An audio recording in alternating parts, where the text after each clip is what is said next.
Já tivemos muitos batalhadores pela causa da igualdade racial, mas, se quisermos citar uma personalidade que se destacou e cujo trabalho significou muito para a melhora das condições dos menos favorecidos e dos negros, sem dúvida, Abdias merece ser colocado em lugar de destaque. Por isso mesmo é considerado o precursor do movimento negro no Brasil. Há um mundo de ações maravilhosas e repletas de benemerência na biografia desse grande líder brasileiro do século XX. Espero que esta obra sirva para despertar ou reforçar, naqueles que reconhecem a necessidade de aperfeiçoar as ações compensatórias e fazer justiça aos afrodescendentes, a vontade de continuar essa luta pela justiça social e igualdade para todos os seres humanos. Certamente, há de se considerar que o embrião para a elaboração do Estatuto da Igualdade Racial, Lei no 12.288, de 20 de julho de 2010, cujo projeto eu tive a honra de apresentar quando era deputado, surgiu das ideias que já tinham sido apresentadas por Abdias Nascimento, maior defensor brasileiro, e um dos maiores defensores, internacionalmente, das causas dos afrodescendentes. Que a biografia de Abdias Nascimento inspire muitos e muitos brasileiros que lutam pelos direitos dos menos favorecidos. Senador Paulo Paim. Grandes vultos, que honraram o Senado, Abdias Nascimento, Abdias Nascimento Elisa Larquim Nascimento. Grandes vultos que honraram o Senado, Abdias Nascimento. Senado Federal Mesa Biênio 2013-2014. Senador Renan Calheiros Presidente. Senador Jorge Viana Primeiro Vice-Presidente. Senador Romero Jucá Segundo Vice-Presidente. Senador Flexa Ribeiro Primeiro Secretário. Senadora Ângela Portela Segunda Secretária. Senador Ciro Nogueira Terceiro Secretário. Senador João Vicente Claudino Quarto Secretário. Suplentes de secretário: Senador Magno Malta, Senador Jaime Campos, Senador João Durval, Senador Casildo Maldaner. Secretaria de Editoração e Publicações, Coordenação de Edições Técnicas. Grandes vultos que honraram o Senado. Abdias Nascimento. Elisa Larquim Nascimento. Brasília, 2014. Coordenação de Edições Técnicas, Praça dos Três Poderes. Via N2. Unidade de Apoio 3SEC. 70.165.900, Brasília. DF e-mail. Livro Senado Leg BR. Alô Senado. 0800612211. Nascimento. Elisa Larquim. Abdias Nascimento Elisa Larquim. Brasília. Senado Federal. Coordenação de Edições Técnicas. 2014. 347 p. Grandes vultos que honraram o Senado. ISBN 978 85 7018 537 2. 1. Senador. Biografia. Brasil. 2. Política e Governo. Brasil. 3. Negros. Biografia. Brasil. 4. Nascimento. Abdias do 1914-2011. E. Título. 2. Série. CDD 923.281. Edição do Senado Federal. Diretor-Geral. Luiz Fernando Bandeira de Melo Filho. Secretário-Geral da Mesa. Luiz Fernando Bandeira de Melo Filho. Impresso na Secretaria de Editoração e Publicações. Diretor. Florian Augusto Coutinho Madruga. Produzido na Coordenação de Edições Técnicas. Coordenadora. Ana Maria de Lucena Rodrigues. Pesquisa, organização e autoria do texto. Elisa Larquim Nascimento. Projeto gráfico. Lucas Santos de Oliveira. Imagens e documentos de arquivo. Instituto de Pesquisas e Estudos Afro-Brasileiros, IPAFRO. Revisão. Angelina Almeida. Editoração eletrônica. Rejane Campos. Ficha catalográfica e revisão de referências. Bianca Rossi. 9. Sobre o nome do biografado. 11. Apresentação do senador Paulo Paim. 15. Caro leitor. Parte I. Vida e luta. 23. Um parlamentar e sua missão. 29. Capítulo 1. Rumo à Nova República. Câmara dos Deputados, 1983-1987, 32. Campanha e contexto político. 36. Atuação parlamentar. 40. Tradição de matriz africana na tribuna da Câmara. 50. Comissão do Negro. 59. Políticas afirmativas.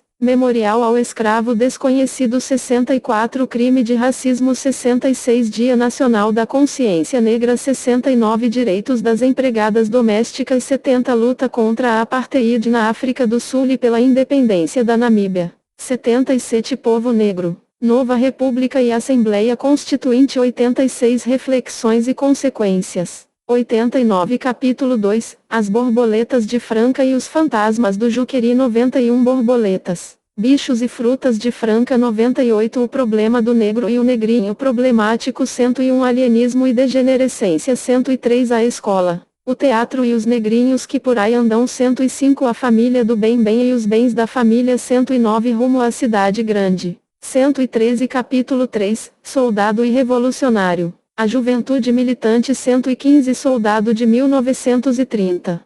Jeca na Grande Cidade 122 Revolução, Regime e Raça, 1930-1934, 124 Soldado de 1932. Embates e Resistências. Sumário. 130 Rio de Janeiro. Estado Novo e Novas Resistências 133 Congresso Afro-Campineiro. 137 Capítulo 4, Estética e Negritude, Liberdade, Prisão e Criação 139 Santa Irmandade de la Orquídea, Aventura da Poesia, Caminhar do Conhecimento 145 O Imperador Jones semeia o Teatro Negro 146 Teatro del Pueblo e Volta ao Brasil 148 Teatro do Sentenciado 150 Teatro Experimental do Negro 167 Capítulo 5, Para além de Cabo Eleitoral, Atuação Política de Abdias Nascimento e do TEM, 1944-1968, 169 Cultura Política e Política Cultural 170 O Negro na Democracia e a Política Partidária 172 Comitê Democrático Afro-Brasileiro e Convenção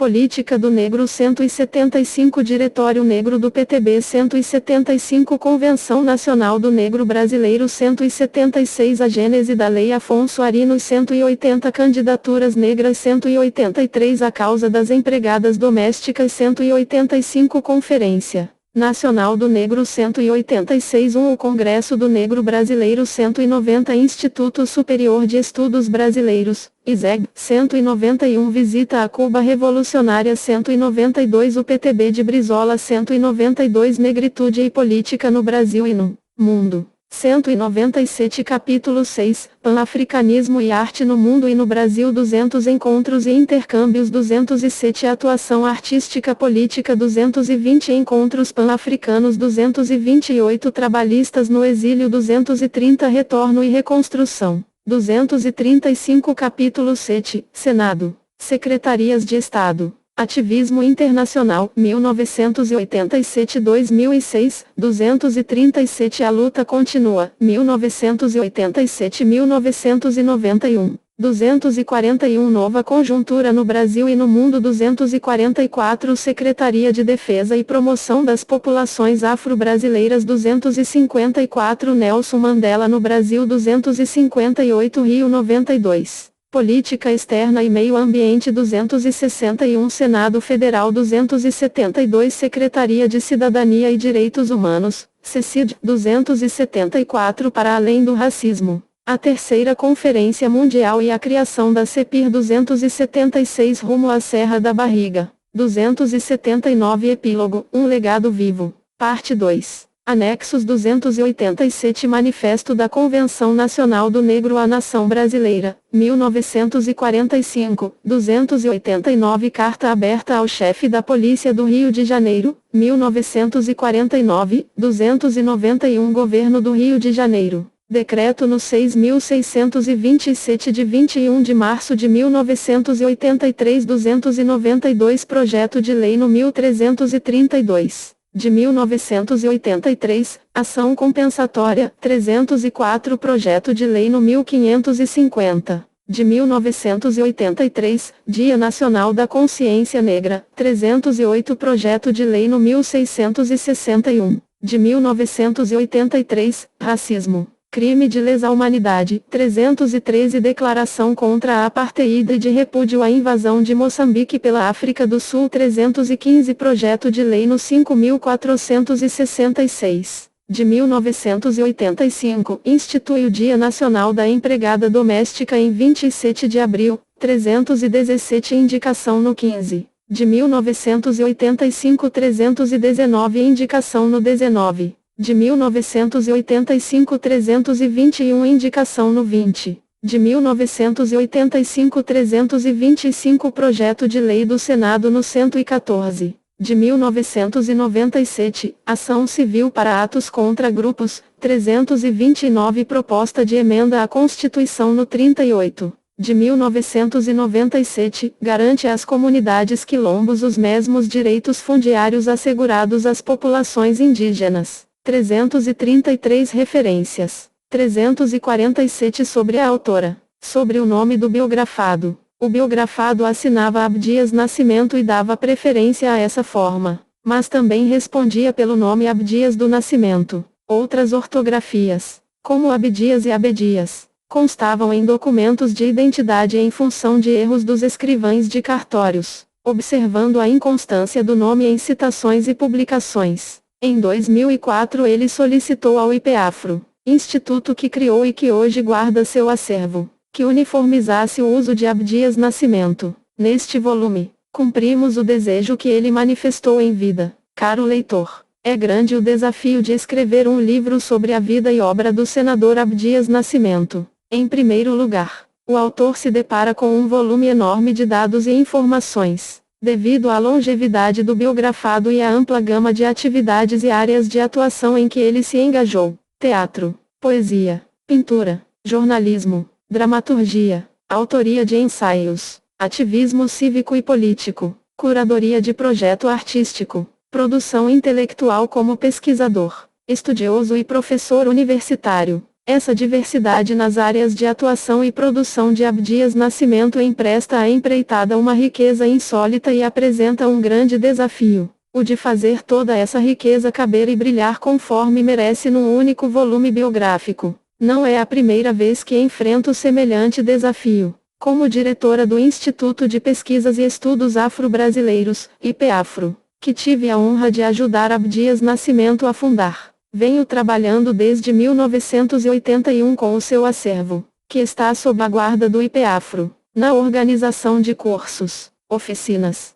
congressos, seminários e exposições. Desde 2004, o IPEAFRO se dedica também ao tratamento técnico e à microfilmagem, digitalização e disponibilização para pesquisa do conteúdo desse acervo em nossa página de internet, contendo documentos e obras artísticas recebidas e produzidas por Abdias Nascimento e pelas organizações que ele criou ao longo de sua vida. O acervo é amplo, complexo e diverso. Em razão dessa missão à frente do IPEAFRO, tenho acesso a fontes documentais e imagens capazes de comunicar algo da riqueza da vida e obra de Abdias Nascimento. Além disso, tenho o privilégio de haver compartilhado com ele uma parte de sua longa trajetória. Durante 36 anos, convivi com Abdias não apenas como esposa, mas como companheira de lutas e objetivos, vivendo com ele uma comunhão de ideais, sonhos, desejos, experiências e princípios éticos e políticos. Tal comunhão se estabeleceu quando nos conhecemos em minha cidade natal, Buffalo,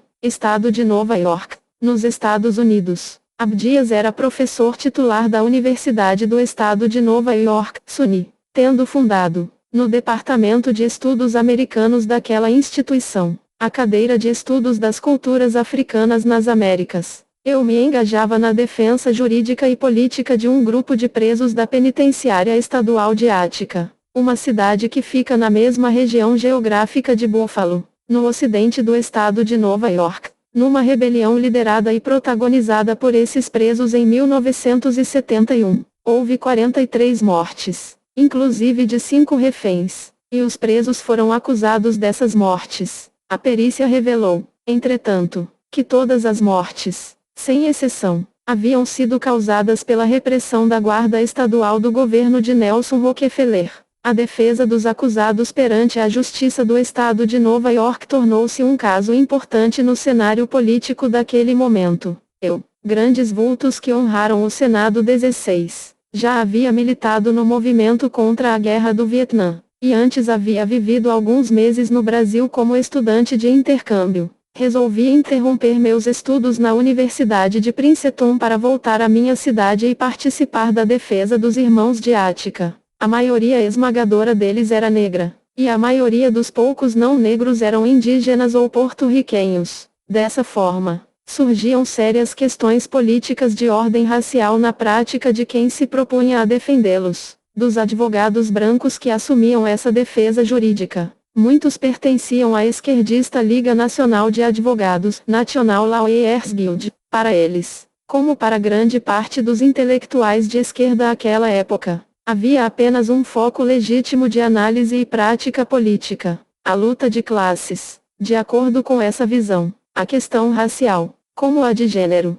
não merecia prioridade de atenção diante da urgência da defesa do proletariado. Como feminista e com uma nítida consciência sobre o colonialismo no Vietnã e o apartheid na África do Sul, eu tinha certeza de que os meios de opressão dos povos não se resumiam à ordem econômica. Não concordando com aquelas posições esquerdistas, ficava mais animada nas raras ocasiões em que chegava a Buffalo o presidente da Associação Nacional de Advogados Negros, o saudoso Dr. Ayood Burns, cuja presença alimentava uma abordagem mais realista sobre a influência das relações raciais na condução dos casos. Outros grandes aliados eram Ramsey Clark, um intelecto fora do comum na política norte-americana cuja candidatura ao governo do estado de Nova York nos mobilizou pela plataforma antirracista, e William Kunstler, cuja advocacia contundente não deixava a dimensão racial de lado. Mais tarde, fui trabalhar no escritório da Sociedade de Assistência Jurídica, Legal Aid Society, uma organização que prestava serviços de representação jurídica a pobres no bairro porto-riquenho de Buffalo.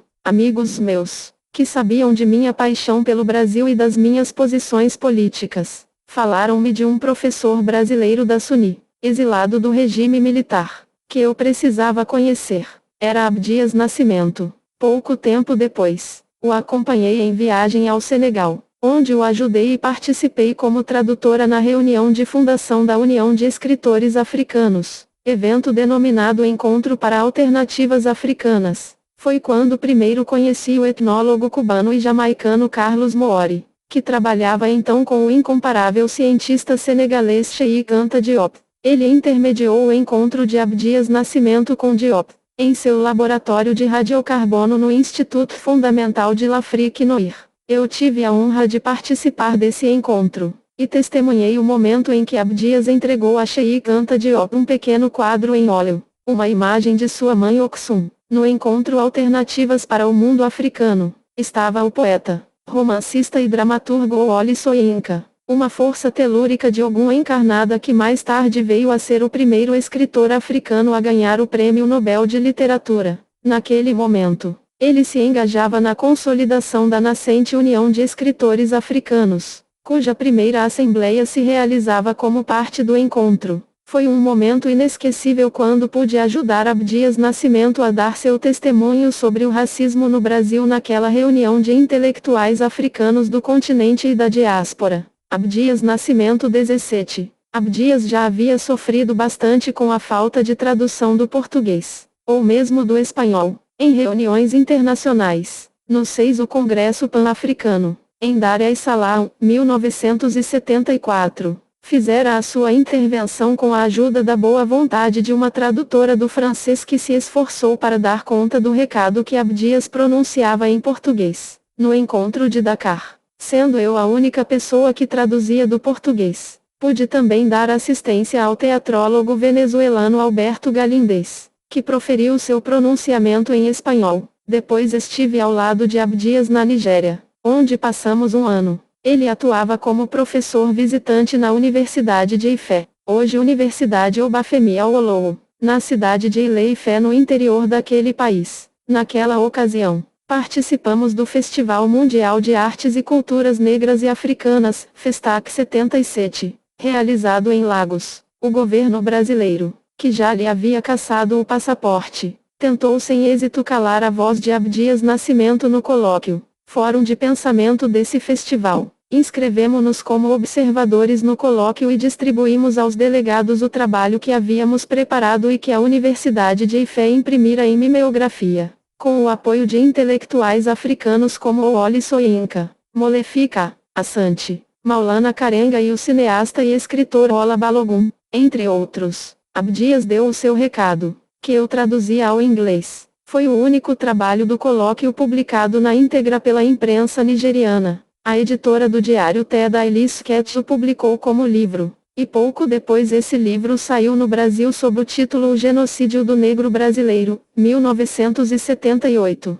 publicado pela editora Paz e Terra de Fernando Gasparian. Abdias e Elisa Larquim Nascimento. Foto: Chester Higgins, Jr. www.chesterhiggins.com. Grandes vultos que honraram o Senado 18. Daí em diante, continuei sempre ao lado de Abdias. Participei não apenas da confecção dos trabalhos escritos, de sua versão ao inglês e da interlocução de Abdias naquela língua que ele não fazia questão de falar, como também da intensa vida de ativismo e engajamento político, de criatividade e expressão artística que ele nunca deixou de protagonizar até nos deixar em 2011, aos 97 anos bem vividos. Foi um privilégio essa convivência, que ainda me trouxe Osiris Coesi, um filho muito especial, os irmãos dele, meus enteados Henrique Cristóvão Garcia do Nascimento e Bida Abdias do Nascimento Filho, a mãe deles, a incomparável atriz Léa Garcia, minha irmã, e o filho dela Marcelo Garcia de Aguiar, os netos Alan do Nascimento, Samora Leg do Nascimento e Henrique Alberto Guerreiro Ramos do Nascimento, e os bisnetos Luísa Guzmán do Nascimento e Natan Bertolucci Gomes de Almeida. Tive a honra de conviver, também, com os irmãos e sobrinhos de Abdias em São Paulo, cujo conjunto formava o que chamávamos de Quilombo Nascimento, e com alguns dos mais destacados intelectos e figuras públicas, homens, Léa Garcia, Abdias Nascimento e seus filhos Henrique Cristóvão Garcia do Nascimento, no meio, e Abdias Nascimento Filho, Bida, C. 1954, Abdias Nascimento 19, e mulheres do Brasil. Por tudo isso, eu me considero muito abençoada com o presente texto. Espero poder compartilhar um pouco desse privilégio com você, caro leitor. Cumprimentando a autora da proposta, a então senadora Marta Suplicy, hoje nossa ministra da Cultura. Agradeço ao Senado Federal a oportunidade de deixar registrado um testemunho da ação e pensamento de Abdias Nascimento ao longo de seus quase 100 anos vividos. Agradeço a Tiago de Souza Júnior e Tatiane de Oliveira Lima a ajuda que me deram na pesquisa e preparação das imagens. Agradeço em especial à historiadora Clícia Maria Augusto de Miranda, pelo papel fundamental que desempenhou no processo de organização do acervo, e ao teatrólogo e designer museográfico Afonso Drummond, pelo apoio e boa convivência ao longo da trajetória percorrida no fazer deste volume. Rio de Janeiro, 8 de setembro de 2013. Elisa Larquim Nascimento.